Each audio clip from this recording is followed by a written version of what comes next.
Minha família religiosa faltou à minha formatura para orar pela minha alma perdida. Na primeira oportunidade, mudei meu nome e sumi. Segui minha vida longe deles. Anos depois, eles finalmente descobriram quem eu me tornei e agora querem algo de mim. Pois é.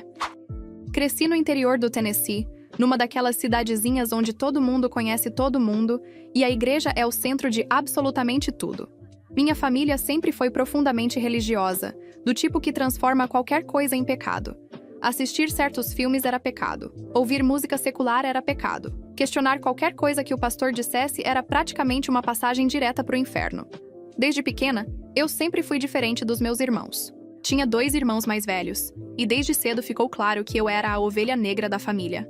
Não porque eu fosse rebelde ou fizesse coisas terríveis. Meu crime era simples. Eu gostava de estudar. Eu fazia perguntas. Eu queria entender como as coisas funcionavam de verdade, não apenas aceitar que era vontade divina e pronto. Lembro que quando tinha uns 12 anos, ganhei um livro sobre o corpo humano na biblioteca da escola. Fiquei absolutamente fascinada. Passei semanas lendo e relendo, fazendo anotações, desenhando diagramas. Quando minha mãe encontrou o livro, teve uma reação que nunca vou esquecer. Ela pegou o livro, olhou para mim com aquela expressão de decepção profunda e disse que aquele tipo de conhecimento ia me afastar de Deus. Confiscou o livro e me fez passar uma semana inteira lendo apenas textos religiosos como punição. Meus irmãos nunca passaram por nada parecido. O mais velho queria ser mecânico, e meu pai construiu uma oficina improvisada na garagem para ele. A do meio queria cantar no coral da igreja, e minha mãe pagou aulas particulares de canto. Mas quando eu mencionei que queria ir para a faculdade estudar ciências, a reação foi de horror absoluto. Meu pai disse que universidade era lugar de doutrinação liberal. Minha mãe chorou dizendo que eu estava escolhendo o mundo ao invés de Deus. O ensino médio foi uma batalha constante. Eu me destacava em todas as matérias, especialmente em biologia e química. Meus professores me incentivavam, dizendo que eu tinha potencial para fazer grandes coisas. Mas em casa, cada boletim com notas altas era recebido com indiferença ou até desconforto.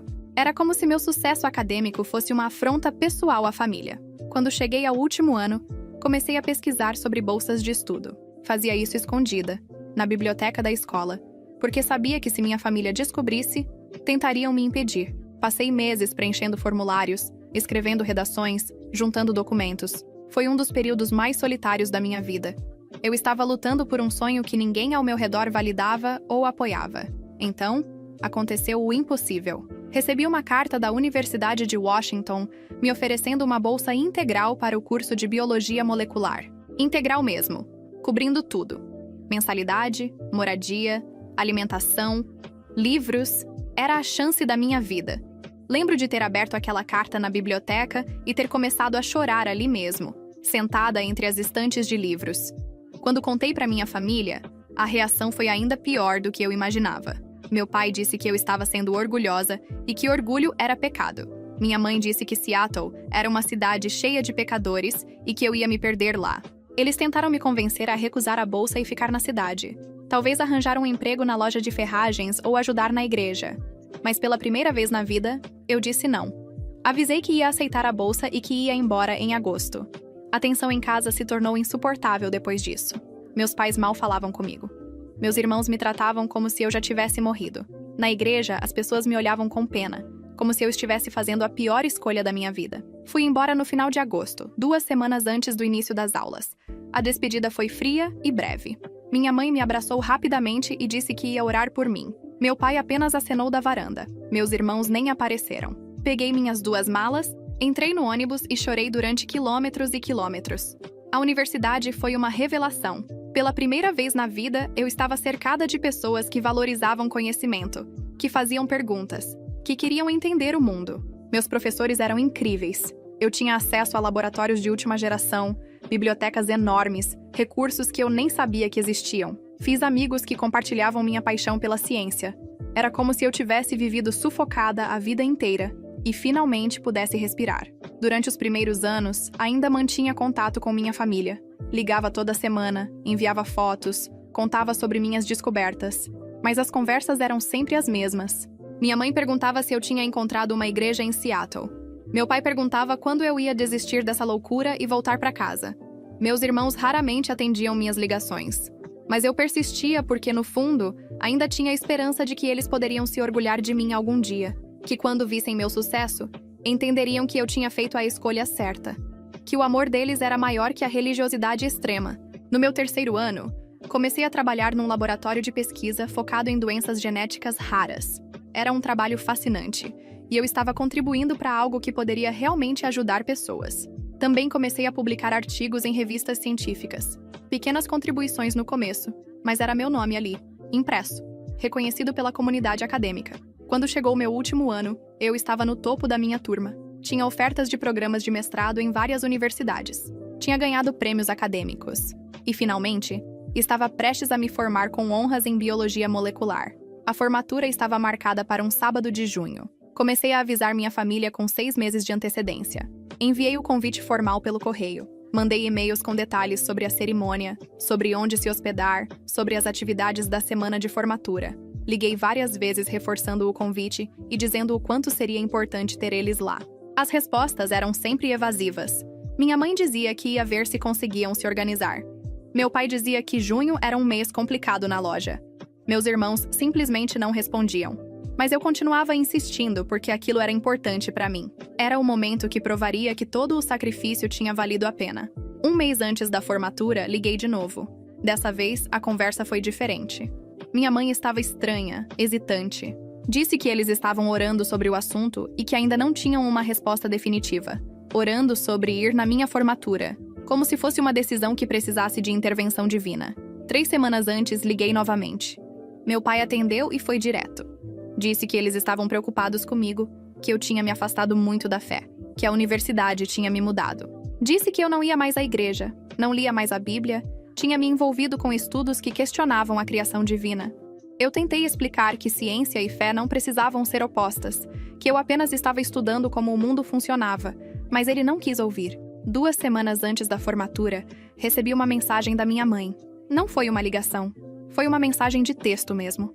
Ela dizia que a igreja tinha decidido fazer uma vigília de oração especial. E essa vigília seria exatamente no dia da minha formatura, começando pela manhã e indo até a noite. Ela dizia que sentiam que era o momento certo para interceder por mim, para orar pela minha volta ao caminho correto. Li aquela mensagem umas 5 vezes tentando entender. Minha família estava escolhendo deliberadamente um evento religioso no dia da minha formatura. E não era um evento qualquer. Era uma vigília específica para orar por mim. Como se eu fosse uma causa perdida que precisava de salvação urgente. Respondi perguntando se não podiam fazer a vigília em outro dia. Expliquei que eu tinha trabalhado 4 anos para aquele momento, que seria a única formatura da minha vida, que significava tudo para mim ter eles lá. A resposta da minha mãe foi curta. Disse que Deus venha em primeiro lugar e que eles sentiam que essa era a vontade dele. Liguei para o meu pai desesperada. Implorei. Disse que poderiam ir na formatura e depois fazer a vigília. Ou fazer a vigília pela manhã, e vir para a cerimônia que era às 3 da tarde. Ele disse que não era assim que as coisas funcionavam. Que quando Deus chamava para oração, eles obedeciam. Perguntei se minha formatura não era importante. Ele ficou em silêncio por um tempo, e depois disse que minha salvação eterna era mais importante que qualquer diploma. Na semana da formatura, tentei mais uma vez. Mandei mensagens para os meus irmãos. O mais velho disse que ia estar na vigília com os pais. A do meio disse que eu estava sendo egoísta por esperar que eles priorizassem um evento secular ao invés de uma chamada espiritual. Egoísta. Eu estava sendo egoísta por querer minha família na minha formatura. O dia chegou. Era um sábado lindo de junho. O céu estava azul, o sol brilhava, e o campus estava lindo decorado para a cerimônia. Outras famílias começaram a chegar desde cedo. Vi pais orgulhosos tirando fotos, avós com lágrimas nos olhos, irmãos segurando cartazes. Primos, tios, amigos. Algumas famílias tinham viajado de outros estados. Uma colega tinha a família inteira que tinha vindo da Índia só para ver ela se formar. Eu vesti minha beca e cabelo sozinha no quarto da residência. Olhei no espelho e tentei não chorar para não borrar a maquiagem. Peguei meu celular e checei as mensagens mais uma vez. Nada. Absolutamente nada da minha família. A cerimônia começou às 3 da tarde. O ginásio estava lotado. Mais de 3.000 pessoas aplaudindo, vibrando, comemorando. Quando chegou minha vez de subir no palco, ouvi meu nome sendo chamado. Caminhei até lá, apertei a mão do reitor, recebi meu diploma. Olhei para a plateia procurando rostos familiares e não encontrei nenhum. Tirei a foto oficial sorrindo, mas por dentro estava despedaçada. Depois da cerimônia, fiquei do lado de fora vendo as famílias se reunindo. Abraços intermináveis. Flores sendo entregues, fotos em grupo, risos e choros de alegria. Eu estava ali parada, sozinha, segurando meu diploma, vestindo minha beca. Alguns colegas vieram me cumprimentar, mas logo foram para suas famílias. Uma professora que tinha sido minha orientadora percebeu que eu estava sozinha. Ela veio até mim, me deu um abraço longo e disse que estava muito orgulhosa de mim, que eu tinha sido uma das melhores alunas que ela já orientou, que eu ia fazer coisas incríveis. Aquele abraço me salvou de desmoronar ali mesmo. Voltei para o meu quarto mais tarde e finalmente chequei as redes sociais. Minha mãe tinha postado fotos da vigília de oração. Dezenas de pessoas reunidas na igreja, de mãos dadas, orando. A legenda dizia algo sobre interceder por almas perdidas e confiar que Deus ia trazer os desviados de volta ao rebanho. Nenhuma menção à minha formatura. Nenhum parabéns. Nada. Meu irmão mais velho tinha postado também. Uma foto dele com os braços erguidos durante a oração, dizendo que tinha sido um dia poderoso de conexão espiritual. A do meio postou um versículo sobre obediência a Deus vir antes de qualquer coisa terrena. Foi naquele momento que algo dentro de mim quebrou. Não foi tristeza. Foi raiva. Uma raiva fria e calculada. Eles tinham feito uma escolha consciente de me machucar. Não foi um acaso. Não foi falta de dinheiro para passagem. Não foi um imprevisto. Foi uma decisão deliberada de me dizer que eu não importava, que minhas conquistas não valiam nada, que eu era uma causa perdida que precisava de salvação. E então, bem ali naquele quarto, tomei uma decisão. Eu ia desaparecer. Completamente. Passei a semana seguinte planejando. Pesquisei sobre mudança de nome. Descobri que era mais simples do que imaginava. Só precisava preencher uns formulários, pagar uma taxa e apresentar um motivo válido. E eu tinha um motivo válido. Queria recomeçar. Escolhi o sobrenome da minha avó paterna, a única pessoa da família que sempre tinha sido gentil comigo antes de falecer quando eu era adolescente. Ela costumava me dar livros escondido e dizia que eu era esperta e que isso era um dom, não um pecado. Então me tornei Thompson. Um novo sobrenome para uma nova vida. O processo levou alguns meses. Enquanto isso, fui me desconectando gradualmente. Parei de responder mensagens da família. Quando ligavam, eu deixava cair para a caixa postal. Mudei meu número de celular e não dei o novo para ninguém de lá. Deletei minhas redes sociais antigas e criei novas com meu novo nome.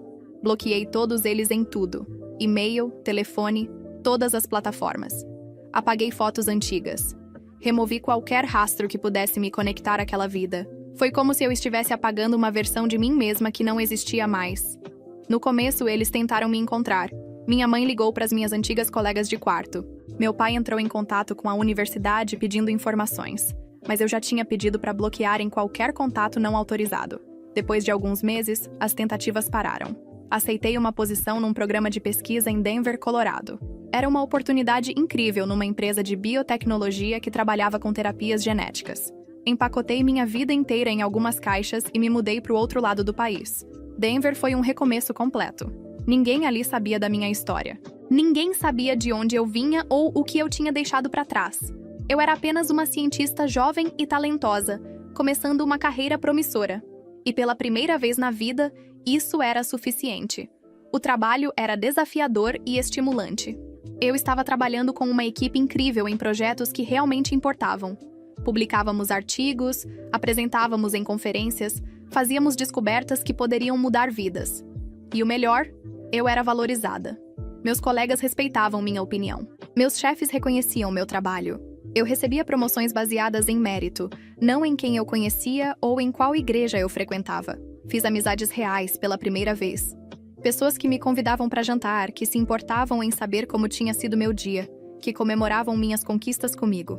Era uma família escolhida, não biológica, e era muito melhor do que qualquer coisa que eu tinha experimentado antes. Foi em Denver que conheci Maya. Ela era engenheira ambiental e trabalhava num projeto de sustentabilidade urbana.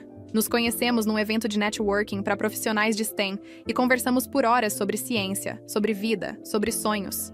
Ela era gentil, inteligente e me via exatamente como eu era, sem julgamentos. Começamos a namorar alguns meses depois. Maya foi a primeira pessoa para quem contei minha história completa.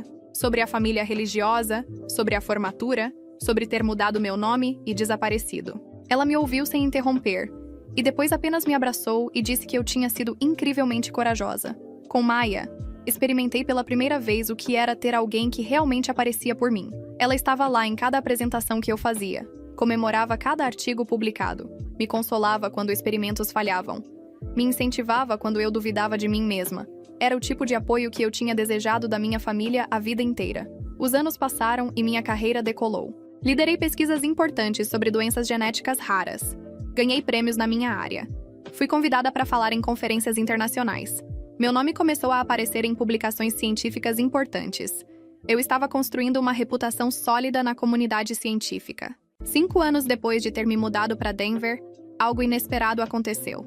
Uma colega de trabalho mencionou que tinha visto meu nome num artigo de jornal local. Era uma matéria sobre jovens cientistas fazendo diferença em pesquisas sobre doenças genéticas. Tinha minha foto, meu nome completo, minha história profissional. Não pensei muito nisso na hora. Afinal, eram anos desde que eu tinha cortado contato. Eu tinha mudado de nome, me mudado de estado, construído uma vida completamente nova.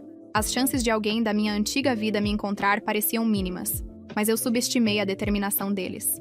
Algumas semanas depois, comecei a receber e-mails estranhos. Não eram diretos para mim, mas para a empresa onde eu trabalhava. Alguém pedindo informações sobre uma pesquisadora com meu nome, pedindo formas de contato, dizendo que era a família tentando se reconectar. A equipe de RH me avisou e bloqueou os contatos. Mas eles continuaram tentando. Ligações para o número principal da empresa. Mensagens nas redes sociais corporativas. Até cartas físicas começaram a chegar. Uma dessas cartas acabou chegando até mim. O secretário não percebeu que deveria ter bloqueado e colocou na minha caixa de correspondências. Reconheci a caligrafia imediatamente. Era da minha mãe. A carta era longa. Ela começava dizendo que tinham me encontrado finalmente, que estavam tão felizes em saber que eu estava bem, que tinham visto as notícias sobre meu trabalho e estavam impressionados. Impressionados. Não orgulhosos. Impressionados. Ela continuava dizendo que sentiam minha falta, que a família não era a mesma sem mim, que eles tinham orado por mim todos esses anos. E então chegava na parte que me fez entender o verdadeiro motivo daquela carta. Meu irmão mais velho estava passando por dificuldades financeiras. A oficina que meu pai tinha montado para ele não deu certo e ele estava endividado. A do meio tinha 3 filhos e o marido tinha perdido o emprego. Meus pais estavam envelhecendo e preocupados com questões médicas que o seguro deles não cobria completamente. E como eu era uma cientista bem-sucedida agora, talvez eu pudesse ajudar a família. Afinal, família era família. E a Bíblia ensinava sobre honrar pai e mãe. E sobre ajudar os necessitados. Li aquela carta 3 vezes. Não tinha um pedido de desculpas genuíno. Não tinha reconhecimento do que eles tinham feito. Não tinha admissão de que tinham errado. Apenas uma lista de problemas deles e uma sugestão velada de que eu deveria resolvê-los. Recebi mais cartas depois daquela. Uma do meu irmão mais velho, tentando ser amigável, perguntando sobre minha vida, eventualmente mencionando que estava passando por um momento difícil e que qualquer ajuda seria apreciada. Uma da minha irmã, mais direta, dizendo que família deveria se ajudar e que eu tinha sido abençoada com sucesso enquanto eles lutavam. Também recebi mensagens através de conhecidos em comum. Pessoas da antiga cidade que me encontravam em redes sociais e tentavam servir de ponte, dizendo que minha família estava tentando entrar em contato, que eles pareciam genuinamente arrependidos, que família era importante e que eu deveria pelo menos considerar conversar com eles. Mas a gota d'água foi quando meu irmão mais velho conseguiu meu número de telefone. Não sei como, mas ele conseguiu. Ligou numa terça-feira à noite, enquanto eu estava jantando com Maia. A voz dele era a mesma. Ele começou casual, perguntando como eu estava, dizendo que tinha sido muito tempo, tentando criar uma conexão, mas eu fiquei em silêncio esperando ele chegar no ponto. E ele chegou. Disse que tinha visto que eu estava indo muito bem na vida, que era incrível ver onde eu tinha chegado, que ele sempre soube que eu era inteligente.